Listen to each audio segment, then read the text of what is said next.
예, 우리 사랑하는 성도님들 환영하고 또 축복합니다. 우리 옆에 계신 분들 같이 인사해 볼까요? 참 잘 오셨습니다. 같이 한번 인사하겠습니다. 참 잘 오셨습니다. 예, 광고 한 가지 드리겠습니다. 저희 금요기도회는 금요일 날 저희가 같이 여기서 집회로 따로 모이지는 않지만 같이 기도할 수 있도록 저희가 자리를 마련하고 기도 제목도 계속 올려드리도록 하겠습니다. 같이 기도 자리를 많이 나오시고요. 그리고 교회는 늘 이렇게 좀 열려 있습니다. 저희가 교육자들이 낮에는 또 이렇게 있기 때문에 교회가 기도로 저희들이 하나가 될 수 있도록 언제든지 또 이렇게 오셔서 여기 시중에는 여기 여성 기도실이 있습니다. 우리 성도님들 오셔서 누구나 꼭 우리 교인 아니셔도 같이 기도하실 수 있는 분들은 오셔서 여기 여성 기도실에서는 기도하시면 되고, 또 이 본당은 같이 또 이렇게 열려 있으니까요. 우리 어떤 분이시든지 오셔서 같이 이렇게 기도하시는 그러한 자리로 이렇게 쓰시면 좋겠습니다. 그래서 저희가 이 자리가 정말 하나님 앞에 기도하는 집으로 저희들이 잘 그렇게 모이는 공동체가 됐으면 좋겠습니다. 하나님 말씀 같이 보도록 하겠습니다. 하나님 말씀은 에스겔서 2장 1절부터 9절까지의 말씀입니다. 에스겔서 2장 1절부터 9절까지의 말씀. 저와 우리 성도님들이 에스겔서 2장 1절부터 9절 말씀을 한 절씩 교독하도록 하겠습니다. 제가 먼저 1절 말씀 보겠습니다. 그가 내게 이르시되 인자야 내 발로 일어서라 내가 내게 말하리라 하시며 내게 임하사 나를 일으켜 내 발로 세우시기로 내가 그 말씀하시는 자의 소리를 들으니 내게 이르시되 인자야 내가 너를 이스라엘 자손 곧 패역한 백성 나를 배반하는 자에게 보내노라. 그들과 그 조상들이 내게 범죄하여 오늘까지 이르렀나니 얼굴이 뻔뻔하고 마음이 굳은 자니라. 내가 너를 그들에게 보내노니 너는 그들에게 이르기를 주 여호와의 말씀이 이러하시다 하라. 그들은 패역한 족속이라. 그들이 듣든지 아니 듣든지 그들 가운데 선지자가 있음을 알지니라. 가시와 찔레와 함께 있으며 전갈 가운데 거주할지라도 그들을 두려워하지 말고 그들의 말을 두려워하지 말라. 그들은 패역한 족속이라도 그 말을 두려워하지 말며 그 얼굴을 무서워하지 말지어다. 그들은 심히 패역한 자라. 그들이 듣든지 아니 듣든지 너는 내 말로 고할지어다. 너 인자야 내가 내게 이르는 말을 듣고 그 패역한 족속같이 패역하지 말고 내 입을 벌리고 내가 내게 주는 것을 먹어라 하시기로. 같이 봅니다. 내가 보니 보라 한 손이 나를 향하여 펴지고 보라 그 안에 두루마리 책이 있더라. 아멘. 우리 성도님들 오늘도 참 치열하게 하루를 잘 사시고 오늘 이 자리에 참 피곤한 몸을 이끌고 나오셨을 텐데 하나님께서 정말 말씀과 기도 가운데 큰 은혜 주실 줄로 믿습니다. 오늘 말씀 보면요, 하나님께서 에스겔을 부르시고 그에게 참 어려운 부탁을 하시는 것을 볼 수 있습니다. 에스겔은 바벨론의 그 사로잡힌 자 중에서 보내진 선지자로 오늘 부르심을 받는 장면을 저희가 1장부터 지금 보고 있거든요. 오늘 본문에는 에스겔을 이렇게 부르시면서 에스겔이 가야 할 사명지 그리고 만날 사람들에 대한 상황 설명을 오늘 길게 하시는 말씀을 오늘 우리가 보고 있습니다. 오늘 말씀 보면은 하나님께서 좀 말씀하시는 내용 중에 참 이상한 장면이 하나가 있어요. 그게 뭐냐면 하나님이 에스겔을 부르실 때는 뭔가 목적이 있어서 부르셨을 거잖아요. 그리고 하나님이 하시는 일들은 항상 선하고 또 우리에게 희망과 소망을 주는 그런 말씀이실 텐데 오늘 말씀 보면 많은 부분을 할애해가지고 에스겔에게 무슨 말씀을 하시냐면은 에스겔에게 좀 무서운 말씀을 하십니다. 네가 이제 곧 맞닥뜨려야 되는 상황이 쉽지 않다 너. 그 말씀을 굉장히 길게 하시는 거예요. 오히려 소망과 희망의 얘기를 막 이렇게 하시면 오히려 그게 힘이 나가지고 더 용기를 내서 이렇게 나갈 텐데 오늘 우리가 읽은 말씀 봤지만 너를 내가 패역한 백성 중에 보낼 거다. 전갈과 가시 막 이런 사람들한테 내가 너를 보낼 거야. 이렇게 지금 얘기를 하시니 가고 싶던 마음도 이렇게 사라지지 않을까요? 저 같으면 그럴 것 같은데 하나님께서 굉장히 이상하게 이렇게 말씀하십니다. 굉장히 독특한데요. 그 만나야 될 사람들에 대해서 아주 길게 반복적으로 하시는 말씀이 뭐냐면 패역한 백성, 하나님을 배반하는 나라, 패역한 족속 그 원문을 보면은 반역의 집이란 뜻입니다. 역적 이런 얘기 하잖아요. 역적의 집이다 이런 뜻이거든요. 패역한 자, 이거를 패역했다라는 뜻을 한 7, 8번 정도를 7번 이상 계속 쓰는 걸 볼 수 있습니다. 그러니까 지금 이스라엘 백성들에게 보내는데 그 이스라엘 백성들의 태도가 반역을 했다는 거예요. 그게 굉장히 중요한 특징입니다. 그러니까 반역하는 사람들 속에 너를 보낸다.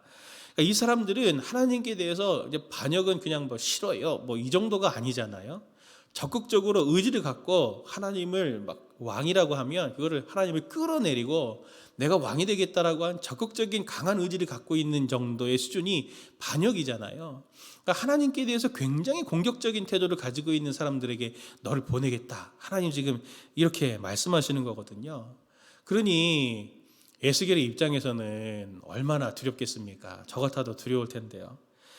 아무리 동족이어도 무섭고 두려운 존재일 거예요. 대면하는 것 자체가 어려울 텐데 하나님이 이 말씀을 하시면서 그 얼굴 대면하는 걸 두려워하지 말라라고 이렇게 6절에 2번이나 말씀하십니다. 에스겔이 가장 힘든 점이 뭐냐면요, 그 사람들이 이렇게 가시 같고 공격적인 성향을 가지고 이래서가 아니라 사실은 뭐냐면 그 사람들이 어떤 사람들이라고요? 반역을 하는 사람들이에요. 반역을 하는 집. 하나님을 배반하는 나라, 하나님을 반역하는 나라들 가운데 그들이 지금 있는데 에스겔의 말이라고 듣겠습니까? 하나님의 말도 안 들었는데 에스겔의 말이라고 듣겠냐고요. 예.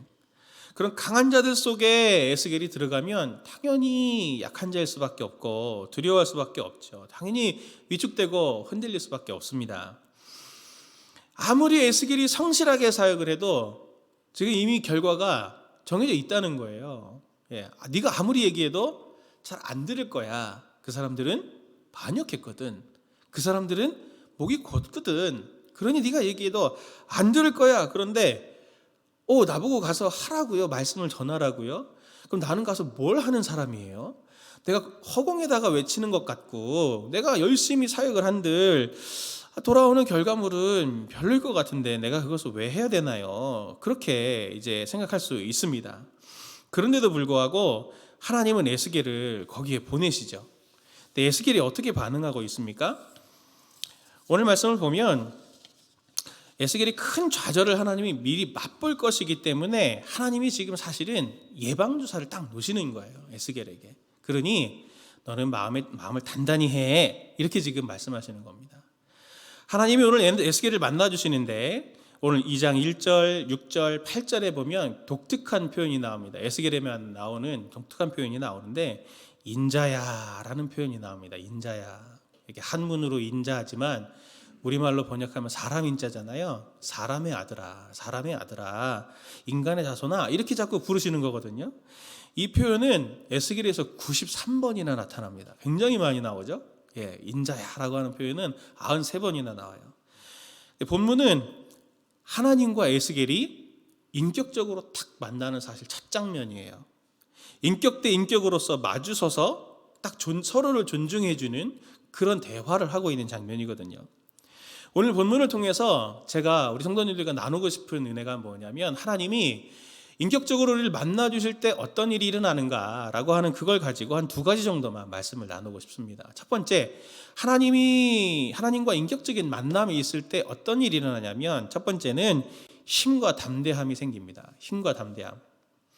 하나님과 에스겔, 하나님과 인간이 만났죠. 에스겔은 인간의 대표로 인자로 만난 것 아닙니까?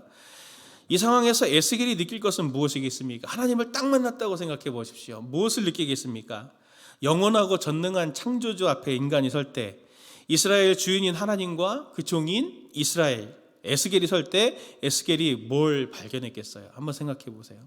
제가 미국에 어떤 그 개그 프로그램을 제가 본 적이 있어요. 그런데 누가 하나님 어디 계세요? 하나님 만나주세요.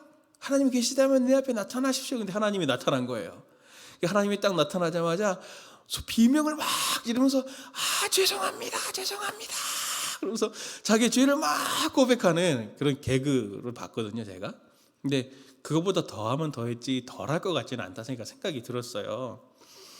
전능하신 하나님 앞에 우리가 설 때 성도님들도 한번 생각해 보십시오. 하나님을 인격적으로 처음 만날 때 그때 생각해 보면 눈물 콧물 다 흘리면서 자기 죄가 생각나면서 하나님 앞에 회개하게 되었잖아요. 아마 그렇게 되지 않을까요? 하나님 만나면 만날수록 하나님의 완전하심과 온전하심이 더 부각이 되고, 그리고 그 대신 나의 작음과 덧없음, 무의미함, 내 가지고 있는 연약함, 이런 것들은 더 크게 보여서 정말 나는 아무것도 아니구나 라고 하는 걸 더 깊게 느끼게 될 겁니다. 하나님도 그것을 아세요. 주님께서 에스겔을 인격적으로 의도적으로 사람아, 사람의 아들아 라고 이렇게 부르시는 것은 에스겔에게 너 네 연약함을 보냐, 내가 너의 연약함을 안다, 그럼에도 불구하고 내가 너를 부른다 라고 하는 것을 지금 오늘 하나님께서 돌려서 이렇게 에스겔에게 말씀하시는 거죠. 연약한 걸 알고도 지금 부르십니다. 못한 것을 알고도 부르셨어요. 에스겔이라고 무슨 용 빼는 재주가 있겠습니까? 지금 사람 앞에 왔잖아요. 그거 자체가 벌써 패역한 족속이라는 거잖아요. 그러니 사로잡혀 왔죠. 그러니 엄청난 실망감과 절망감 속에 있을 때에도 하나님께서 그를 인자야 라고 이렇게 부르시는 것은 에스겔에게 굉장히 큰 소망이 되는 것입니다. 하나님은 하나님 만날 때 하나님의 사람들에게 이런 평가, 이런 진단, 이런 것들만 하나님이 하시는 않으십니다. 에스겔은 1장부터 시작된 하나님과 하나님의 그 보호자의 환상을 이렇게 보여준 다음에 1장 28절을 보면 에스겔이 하나님을 보고 두려워서 엎드러집니다. 하나님 앞에 자신의 죄가 생각났겠죠. 근데 하나님이 말씀하실 때 어떤 일이 일어납니까? 2절 말씀을 같이 한번 보면은 이렇게 말씀하십니다. 그가 내게 말씀하실 때에 그 영이, 하나님의 영이 내게 임하사 나를 일으켜 내 발로 세우시기로 내가 그 말씀하시는 자의 소리를 들으니. 아멘.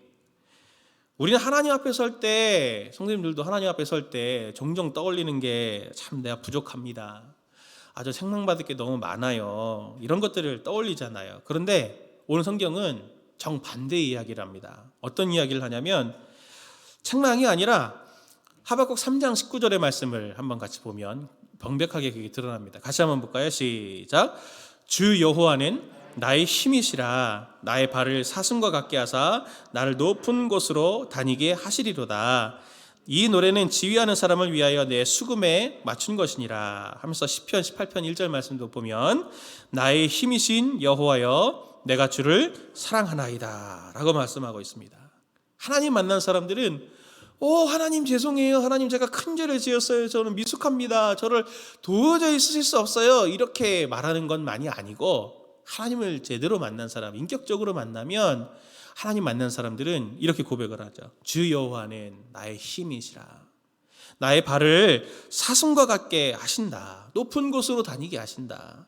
여호와는 나의 힘이시다. 나의 힘이신 여호와여 내가 주를 사랑합니다 라는 사랑의 고백으로 이렇게 바뀌어가는 것을 볼 수 있습니다. 에스겔도 오늘 그래요. 하나님을 처음 만났을 때는 두려웠지만 하나님께서 그에게 말씀하실 때, 내게 말씀하실 때, 1절 2절 보니까 내게 말씀하실 때 그 영, 하나님의 영이 임해서 힘이 생기고 담대함이 생깁니다. 크고 두려운 분이지만 그분은 우리에게 힘이 되십니다. 에스겔서 2장 1절부터 2절을 원문으로 보면요, 강조하고 있는 게 있어요. 우리말 성경에는 그냥 이렇게 번역을 하다 보니 다 놓쳐졌지만 원문을 보면은 어떻게 말하고 싶은 게 있냐면은 이게 다 이렇게 영어로 보면 end 이런 일이 있어서 이런 일이 생겼고, 이런 일이 생겨서 이런 일이 생겼고, 이런 일이 생겨서 이런 일이 생겼다 라고 이렇게 계속 연결시키고 있는데, 그게 뭐냐면 내가 내게 말하리라 하신 후에 하나님의 영이 임한 거예요. 하나님의 영이 임했더니 내가 일으켜졌어요. 내가 일으켜졌더니 내 발이 든든하게 세워졌어요. 그리고 내가 그 말씀하시는 사의 소리를 듣게 되었어요.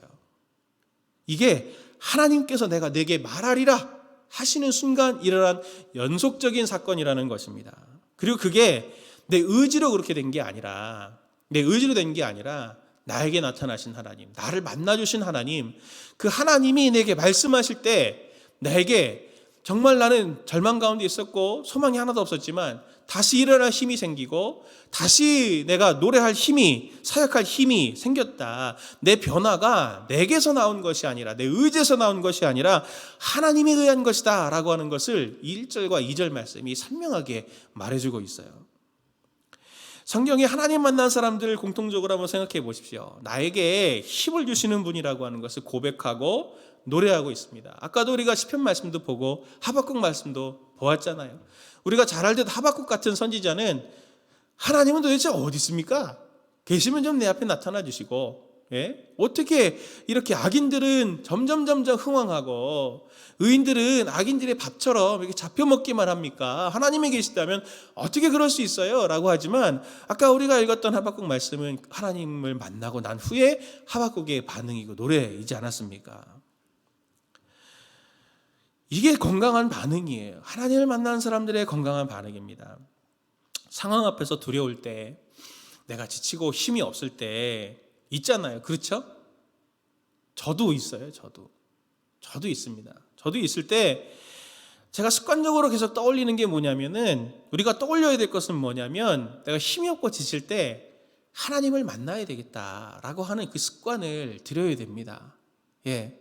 우리는 힘이 없고 지칠 때 어떻게들 얘기하세요?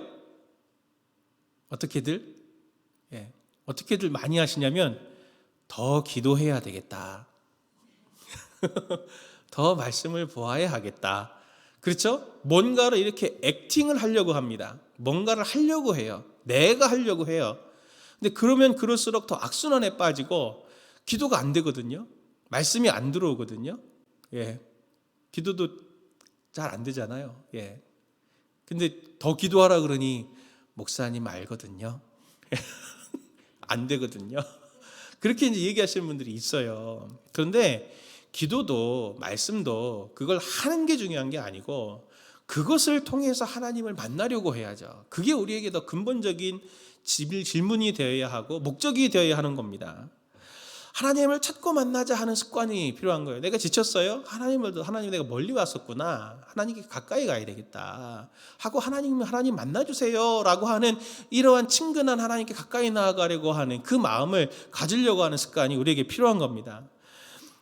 에스겔뿐만이 아니라 우리도 세상으로 보내심을 받은 사람들이잖아요. 에스겔처럼 살다 보면은 너무 힘든 찔레 같은 사람들 만나고요, 가시 같은 사람 만나고요, 전갈 같은 사람들 가운데서 사는 것 같은 때가 분명히 있잖아요. 모든 일상이 너무 버겁고 짐이 되고, 그럴 때 어떻게 힘을 얻을 수 있습니까? 한 잔의 술이나 좋은 영화 한 편, 또는 친구들 이렇게 만나서 하하호호 하는 거, 그 잠깐의 순간을 잊을 수는 있지만 근원적으로 내 삶을 변화시키지는 못합니다. 오히려 계속 그것에 중독되게 만들죠. 의존하게 만들죠. 우리에게 근본적인 힘을 가져다 주는 것은 주님이십니다. 우리에게 그 어떤 것보다 중요한 습관을 가져야 되는 것은 끊임없이 하나님께 공급받으려고 하는 겁니다. 끊임없이 하나님께 붙어 있어서 그분은 우리에게 힘 주시길 원하시거든요. 우리에게 은혜 주시기를 원하시거든요. 우리의 삶을 잘 살아낼 수 있도록 인도하시기를 원하시는 분인데, 우리가 영적으로 어두워서, 또 우리가 미숙해서 하나님을 잘 떠나는 습관이 있기 때문에 제가 그런 것입니다. 그래서 성도님들이 이렇게 하셔야 돼요. 자신을 잘 모니터링 하셔야 됩니다. 잘 모니터링 하셔야 돼요. 스스로를 잘 모니터링 하셔야 돼요. 자성하는 습관, 그거 굉장히 들이는 게 중요합니다. 어떻게 자성을 해야 되나요? 그게 큐티예요. 그게 사실은 말씀을 읽는 겁니다. 말씀 묵상 큐티의 핵심이 사실은 여기 있는 거예요. 말씀이라는 거울을 통해서 내 자신을 자꾸 비추어 보는 거죠. 늘 우리도 그렇지 않습니까? 저도 넥타이 이렇게 매는 거 너무 잘 이렇게 매지만 거울을 보지 않으면 가끔씩 삐뚤어질 때가 있잖아요. 그러니 비춰봐야 되고, 여성분들도 화장 한두 해 하신 거 아니잖아요. 그런데도 꼭 거울을 보시고 하잖아요. 자기 자신에 대해서 자꾸 비추어 봐서 자기 자신의 존재를 알게 되는 건데, 끊임없이 말씀으로 하나님께 우리 삶을 진단받고 새 힘과 지혜를 공급받는 게 필요합니다. 특히 성도님들이 모니터링 하셔야 될 것 중에 가장 제가 볼 때 실제적으로 우리의 영적인 이 수준과 상황을 잘 표현해 주는 게 있던데 그게 뭐냐면 제가 보니까 그게 입술이더라고요. 입술. 내 입에서 나오는 말들이 어떤 말들인가 요즘에 어떤 말들인가. 제가 한 번은 우리 전도사님하고 이게 신방을 하는데 그 전도사님이 저한테 그러더라고요. 저도 모르게 있었는데 전도사님이 저한테 목사님 아이고 좀 하지 마세요. 아이고 그러세요. 아이고 좀 하지 마세요. 제가 아이고 하는 줄을 몰랐어요. 제가 그 전까지 제가 그거 몰랐어요. 뭐가 부담이 되고 막 마음이 힘드니 아이고 제가 이렇게 탄식처럼 하는 그게 그분에게 굉장히 거슬렸나 봐요. 근데 제가 그거 이제 도움을 얻었죠. 제가 주변에 있는 사람들을 통해서 끊임없이 그렇게 내 입술에서 나오는 말이라든지 행동이라든지 습관이라든지 그렇잖아요. 저도 한번 그런 적이 있었거든요. 우리 전사님한테 제가 좀 고쳤으면 좋은 게 있으면 좀 피드백을 해주세요. 그랬더니 저한테 뭐라 그러셨는지 아세요? 목사님 다리 좀 떨지 마세요. 다리 좀 떨지 마세요. 담임 목사님 되셔야 될 분이 체신이 없어요. 자, 그래서 의식하고 이렇게 할 때가 있었습니다. 우리 자신을 잘 몰라요. 끊임없이 자기 자신을 좀 뒤돌아보고 특별히 말씀이라고 하는 하나님 앞에서 우리가 기도하는 이 시간을 통해서 우리가 하나님 앞에 그냥 이렇게 청구서 쫙 내놓는 그런 방식이 아니라 하나님의 말씀 앞에 하나님의 보좌 앞에 나가서 주님은 저를 아시잖아요.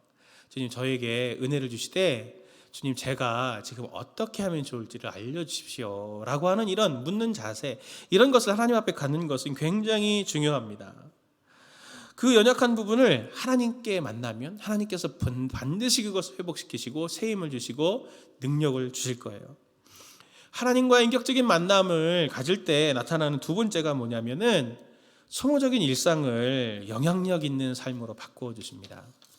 에스겔이 오늘 하나님을 만난 때는 이 바벨론의 포로로 잡혀간 지, 에스겔이 포로로 잡혀간 지 학자들은 한 5년 정도 됐을 거다 이렇게 생각을 합니다. 그리고 에스겔이 지금 어디서 이 환상을 보냐면 바벨론의 그발이라고 하는 강가에서 지금 이 환상을 보거든요. 근데 이 환상을 본 때 학자들은 에스겔이 30살 되었을 때다라고 이렇게 생각을 예측을 해요. 30살이 되면 에스겔은 이 제사장 집안이거든요. 30살이 되면은 관직에 나갈 수 있습니다. 제사장이 딱 될 수 있는 해예요.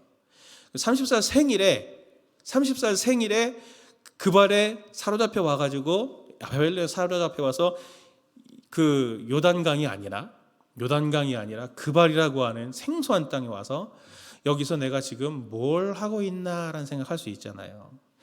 하나님을 모르는 이방인들 땅에 있고 나라는 없어졌고 내가 할 일은 없었어요. 나는 어릴 때부터 제사장이 될 거다라고 그 대대로 레위 지파에만 주신 하나님의 특별한 선물이잖아요. 사로잡혀 와서 할 일이 없어졌어요. 나는 뭘 해야 되지? 이런 이제 삶의 목적도 방향도 사라진 것 같았을 거예요. 근데 아마 우리 성도님들 다 아시는 노래가 있습니다. 그 보니엠이라고 하는 그 노래 아시죠? 리버스 오브 바빌론이라는 노래가 있습니다. 제가 영어를 못하지만 By the rivers of Babylon there we sat down 이렇게 가는 노래 아시죠? 너무 우리 익숙한 이게 시편 137편을 가지고 만든 노래인데 딱 지금 이렇게 이 노래가 이 에스겔의 상황을 그대로 보여주는 거거든요. 내가 지금 바벨론 강에 있는데 우리 여기 앉아갖고 지금 울고 있다. 여기서 울고 있으면서 내가 시온을 생각하고 있어. 그 가사의 내용이 이 내용이거든요.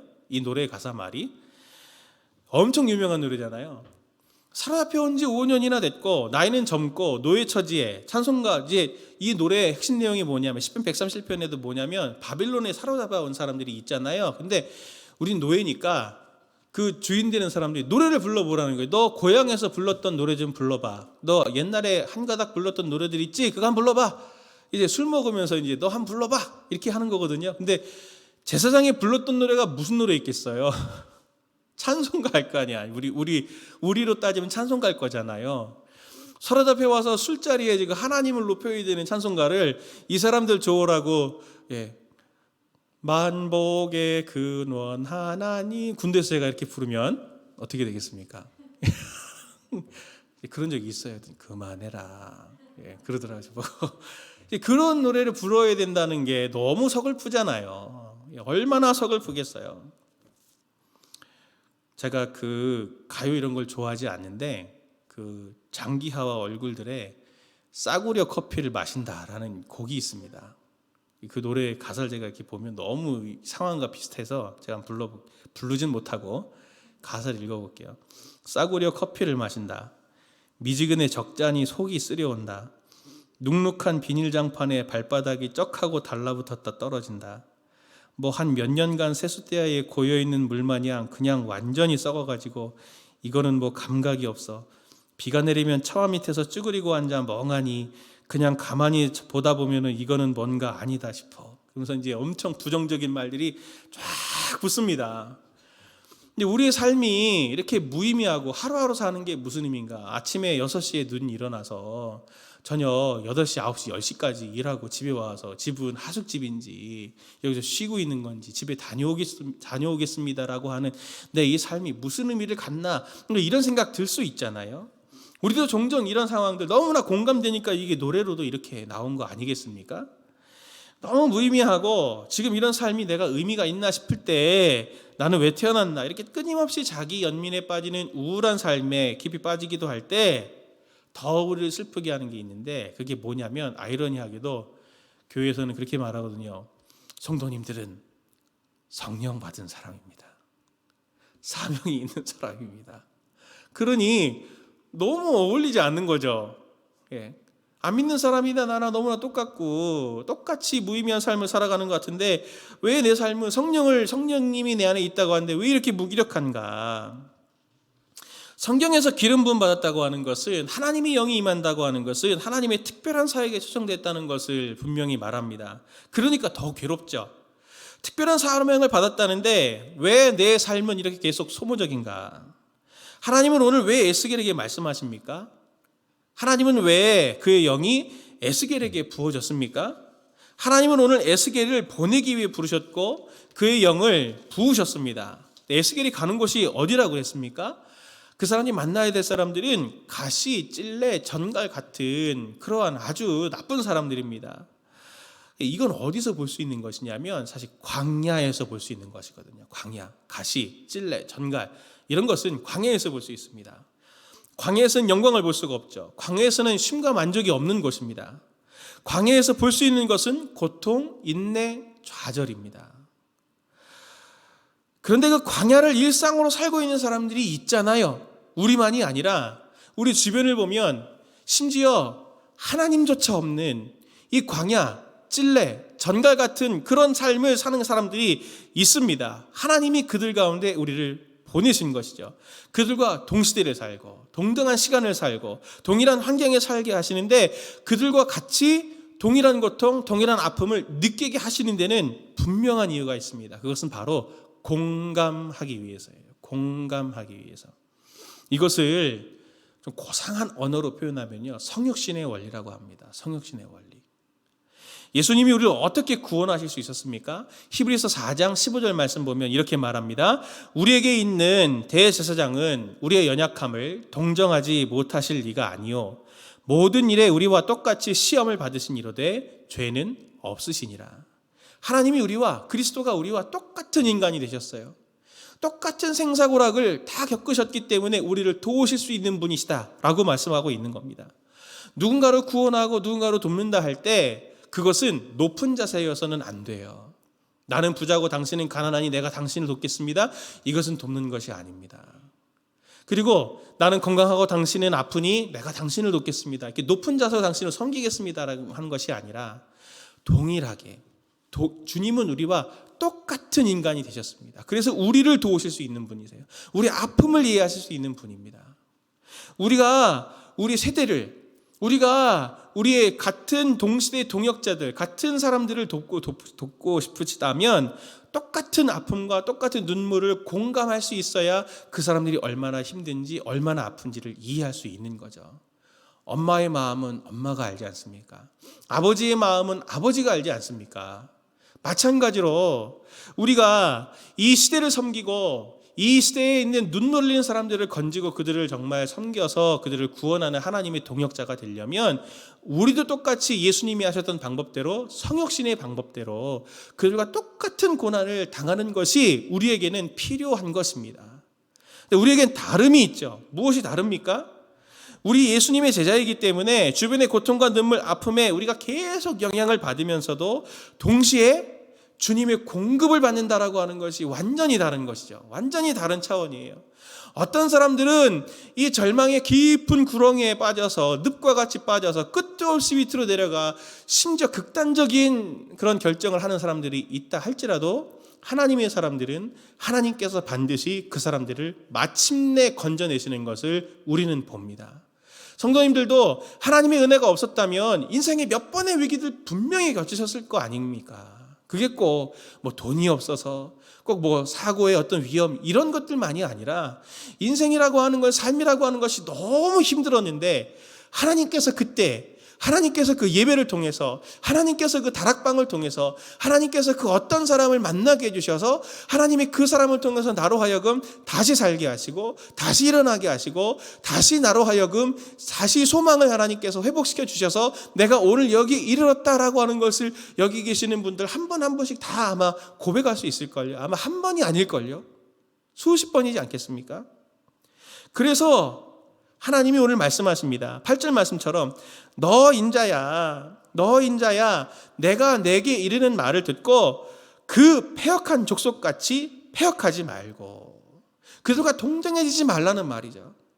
그들 사이에 서서 한편으로는 때로 허무함과 때로 눈물과 때로 아픔의 삶을 살지만 동시에 그때그때마다 하나님께서 공급해 주시는 성령의 도우심으로 공급하심으로 다시 일어서서 연약한 무릎이 굳게 세워져서 내 발을 세우고 그 음성에 반응함으로 여기에 생명이 있고 여기에 능력이 있다라고 하는 것을 끊임없이 주변 사람들에게 존재로 보여주는 사역을 생명의 길을 나타내 보여주는 한 줄기 빛과도 같은 사명을 그냥 나는 사는 것이지만 어떤 사람들에게는 나도 당신과 같이 되고 싶습니다. 나도 당신과 같이 살고 싶습니다. 라고 하는 그러한 소망으로 나아가게 하는 귀한 사명을 분명히 성도님들은 하고 계신 것을 꼭 믿으시기를 바랍니다. 삶이 힘드시죠? 얼마나 힘드시겠습니까? 얼마나 힘드세요? 오늘은 어떻게 하나? 또 내일은 어떻게 하나? 두려운 마음이 우리 휘몰아칠 수 있습니다. 6절 말씀처럼 그들의 말이 너무 위협적이고 그 얼굴, 그들을 대면해 보는 것이 두렵고 무섭기까지 하지만 그가 내게 말씀하실 때 임하시는 능력, 그가 나를 만나주셨을 때 하시는 말씀을 공급받아서 다시 일어서시는 우리 성도님들 되시기를 간절히 바랍니다. 하나님께서 그것을 기대하십니다. 우리에게 기대하시는 것은요, 설득하라는 게 아니에요. 하나님이 에스겔에게 지금 이스라엘을 설득하라고 보내시는 게 아닙니다.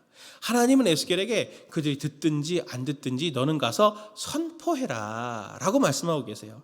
설득은 뭐가 성공입니까? 내가 이런 말을 했을 때 저 사람 마음이 바뀌고 저 사람의 태도가 바뀌면 내가 설득했어, 성공했어 이렇게 얘기하겠지만 선포는 다릅니다. 선포는 말하는 사람이 있느냐 없느냐입니다.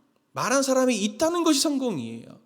성도님들은 절망의 삶의 한가운데서 그들 사이에 들어가서 성도님들이 계시다는 것만으로도 하나님께서는 이미 너희들이 잘 사역하고 있다라고 하는 것을 말씀하시는 것입니다. 오늘 본문의 가장 큰 관심은 사실은 이스라엘이 아닙니다. 오늘 본문에서의 하나님의 가장 큰 관심은 에스겔입니다. 좀 과장해서 표현하면 본문에서 느껴지는 분위기는 이스라엘은 이미 하나님의 관심 밖이에요. 하나님 오늘 누구에게 관심을 가지시냐면 에스겔 그 한 사람에게 관심을 가지고 계십니다. 왜? 그 하나님의 말씀과 마음을 가진 그 한 사람을 반역하는 사람들 속에 순종하는 자로 하나님이 세우셔서 그 에스겔을 통로로 해서 하나님의 영과 마음의 그 능력, 그것을 온 이스라엘 가운데 계속 흘려내 보이시려고 하는 하나님의 뜻이 있기 때문입니다. 에스겔은 가장 행복해야 될 날이지만 가장 비참한 날로 맞이할 뻔했습니다. 그러나 하나님이 그에게 환상을 보여주시고 그를 만나주심을 통해서 무의미할 뻔했던 그의 삶이 이스라엘을 향해 가장 의미 있는 날로 변화된 것이죠. 하나님이 그것처럼 여기 있는 성도님들 한 분 한 분을 버리시지 않습니다. 포기하시지 않습니다. 하나님이 나에게 나타나셨어요. 하나님이 나에게 일하셨어요. 하나님이 나에게 말씀을 주셨어요. 하나님이 내게 새 힘을 주셨어요 라고 드러내는 사람들로 하나님이 우리 성도님들을 분명히 쓰실 것이고 그렇게 앞으로도 사용하실 거라 저는 믿습니다. 이를 위해서 함께 기도했으면 좋겠습니다. 주님이 오늘 여기 있는 성도님들을 그 절망의 자리, 시신 자리에서 일으키시기를 원해요. 우리 찬송 찬양 아까 불렀던 329번 세상의 유혹 시험이 같이 우리 찬양하면서 함께 우리 기도의 자리로 나가도록 하겠습니다.